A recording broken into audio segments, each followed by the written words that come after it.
Welcome, Unison Gamers, boys, girls, and everyone in between. It's David here with Unison Games, and we're doing a Learn to Play on Flesh and Blood TCG.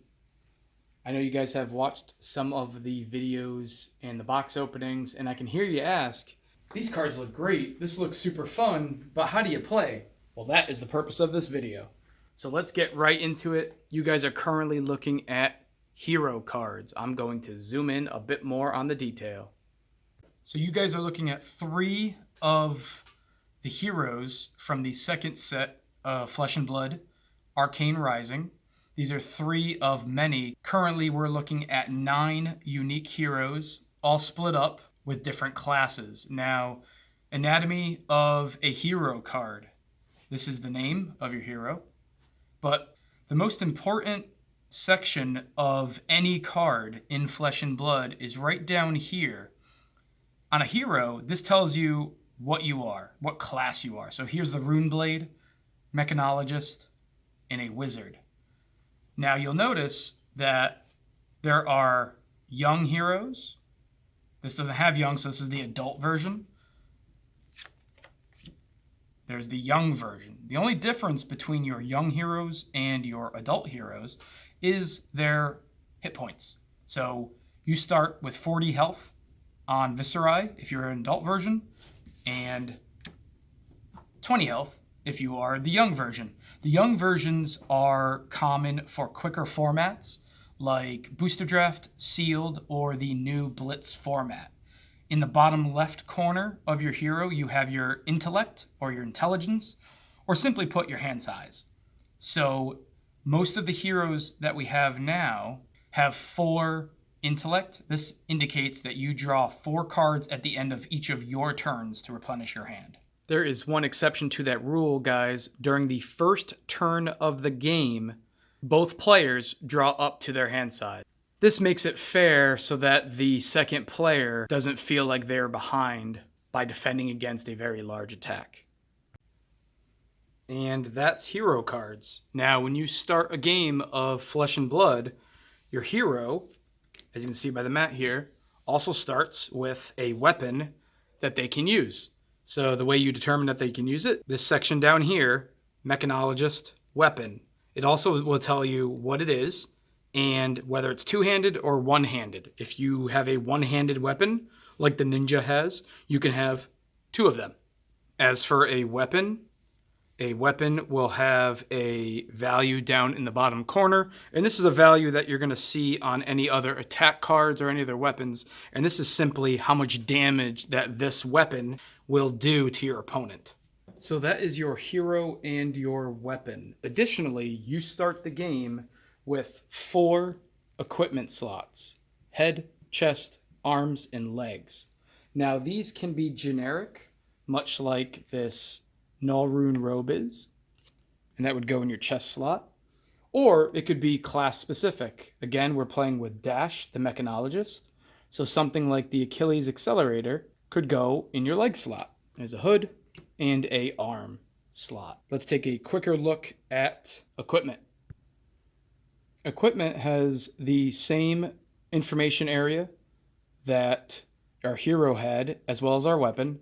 This says generic equipment, indicating that any hero can use it, and it indicates what slot it takes up, arms, out of the 4 slots that you have. Name of the equipment.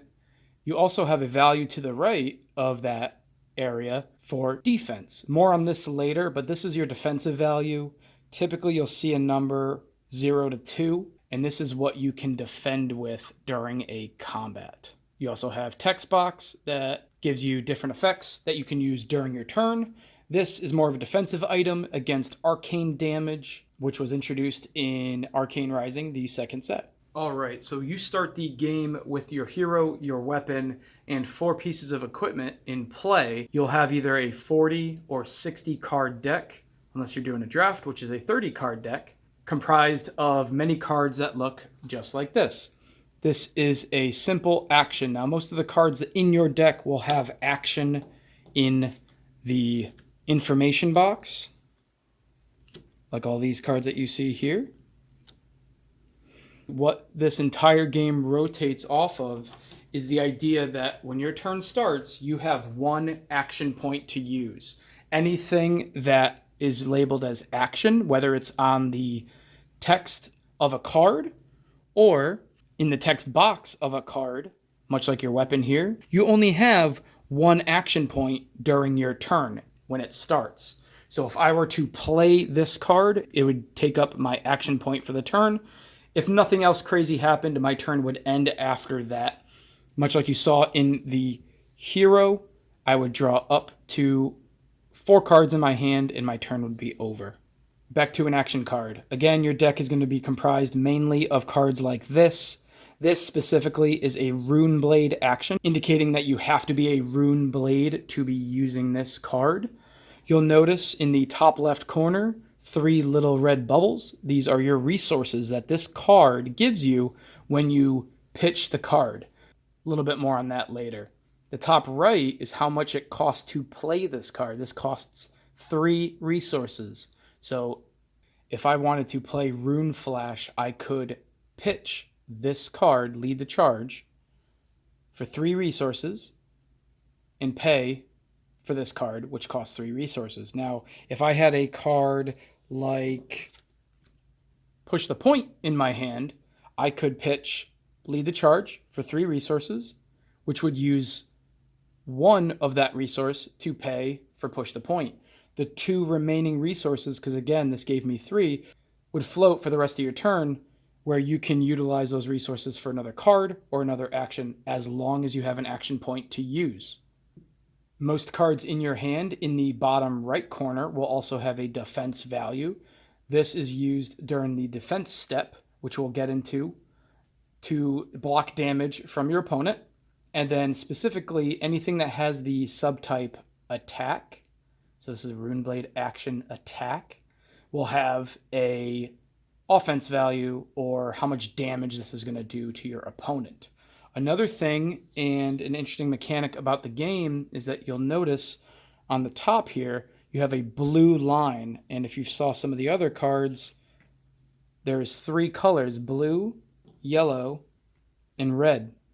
Now, what they've done is they've standardized that all red cards pitch for 1 resource, all yellow cards for 2, and all blue cards for 3.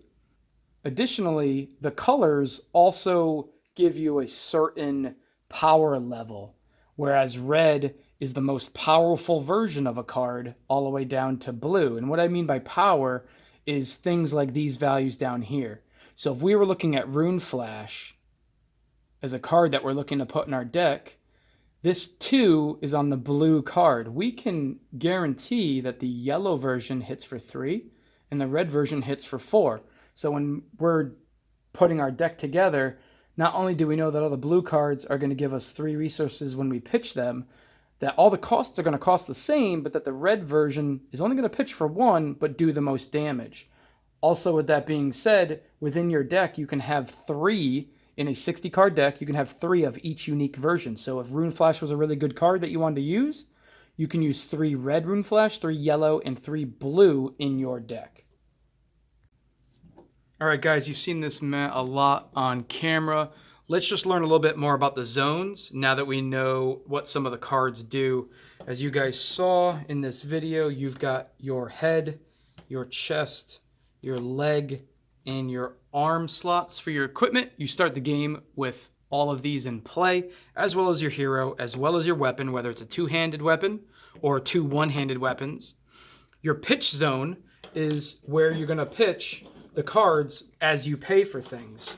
So when you pitch a card, this one is going to give me 3 resources, as you guys can see here. Give me 3 resources. It goes into the pitch zone. The rest of your deck is going to be where your deck is. Any cards that say they get discarded or anything that resolves during your turn will go in your graveyard. And then Banish Zone is kind of a special zone that cards will refer to. Anything having to do with Banish on the card will kind of tell you what that zone is going to be used for. Now, the reason you've got a separate pitch zone and a discard, obviously, is that at the end of your turn, you also, during that phase, take all of your pitch cards and put them under your deck in any order that you want. that means you're going to draw those cards later on in the game. Discard is discarded. Your arsenal is more or less your back pocket. The arsenal, during the end of your turn, you have the option to take any card in your hand and put it face down in your arsenal for later use. Arsenal has to be empty for you to put a card face down. The card in your arsenal can only be played. You cannot use it for its pitch value, again, the top here, or use it for its defense value defensively. As long as it's an action of some sort or an item or what have you, you can play it during your turn, or if it was a defense reaction, during your opponent's turn. Use your arsenal as best you can because you draw up to your starting hand size of 4 here. So if you have 1 card left and you put it in your arsenal, you'll get 4 cards in addition to the card in your arsenal for use during future turns. That's a way to maximize your kind of hand size and resources. Last but not least, we have the combat chain. Any cards that you play from your hand that have action within the bottom area of the card will go up here on the combat chain waiting to be resolved. A card resolves when both players pass, meaning they don't have any reaction to the card. So if it's simply a card that just has action, you would play it. It would go up here. Obviously, you would pay whatever resources you have to by pitching cards. It would go up to a combat chain. If I had no reactions to it, I would pass. This resolves, takes whatever effect it might, and you continue on. Now that you guys know about pitching for resources and paying the cost of cards, let's hone in on what this game is all about, and that is the action point. When your turn starts, you immediately get 1 action point. That action point will be used anytime that you play a card that has action in the bottom, or you activate a card that has action in the text box. So if you were to, once per turn action, if you were to attack with this weapon would cost you 2 resources. You would pitch 2 resources to do this attack, and that attack is coming in for 1 damage. But anyway, our group will sometimes use a physical token. For this demonstration, I've got my little phone charger here. We'll use this as our physical action point, just so you guys can kind of keep track of how action points get used. So for this demonstration, we'll just say that this aura was out from a previous turn. This is our rune chant that we use when we're playing the rune blade. Let's say that we want to play Lead the Charge. During your turn, you indicate the card that you're intending to play. This is Lead the Charge. It costs 0, so we will put this out here. Now, what Lead the Charge says is that the next time you play an action card that costs 2 or more, gain an action point. So this was an action right down here. So this used our action point. Here goes our action point. Now, the card, if we continue to read, and as it resolves, the card has very bold words, go again. This is what a lot of you guys are going to want to pay attention to. So go again translates to gain an action point. So anything with go again is going to bring that action point back. You used it, the action point, to play the card because it's an action. But when it finishes resolving, it says go again. And here comes the action point. So we are back to doing what we have to do. Now, this was just a generic action. There is no sort of combat currently, which we'll talk about in a little bit. So this goes right up to the combat chain, and it resolves. That go again gives us our action point back. Now that we have our action point back, we are free to do additional actions. So now, from our hand, we can say that we are going to play this card, Rune Flash, which states it costs 3 up here in the corner, but it does have some text that says Rune Chant costs 1 less resource to play for each Rune Chant you control. And last but not least, go again. So to play this 3 will go down to 2 because we have a Rune Chant in play. Now it's going to cost me 2 resources. So I will pitch this blue card right here, which will give us 3 resources into our pitch zone. So I still have 1 resource left. Now you can use a die. That's typically what we do to kind of reference that you have 1, because that does not go away. You don't waste it. So we pitched a card for 3 resources to pay for a card that's going to cost 2. That was an action. Now, don't forget, go again in the text box. So this is out here in the combat chain. That go again brings that action point back. Now, when we have an attack subtype card, that's going to start what they call a chain link. And a chain link simply is on the combat chain, and it just means that it is something that we can interact our opponent with. Let's talk about combat. We have played an attack action onto the combat chain, which starts a chain link. So as the attacker, the Rune Blade has done an attack action. It is now your opponent's turn to defend against it with cards from their hand. What that does is you can take any cards that you have in your hand, as many as you want, unless there's something preventing you from doing so. But you can take as many cards as you want and discard them to block whatever's in the bottom right corner damage. So we know that this attack is coming in for 3 damage. And if I were to discard this card to it, it's going to defend for 2 damage. So we will take a net of 1 damage to our hit points. Defending doesn't cost anything, so you don't have to pay any of the costs or resources. We're really just looking at this bottom corner. We've attacked with this card here, coming in for 3 damage. It's always a good idea to tell your opponent how much it's coming in for. Our opponent is defending with 2. Now there's an opportunity, and the information will be down here again in that information box.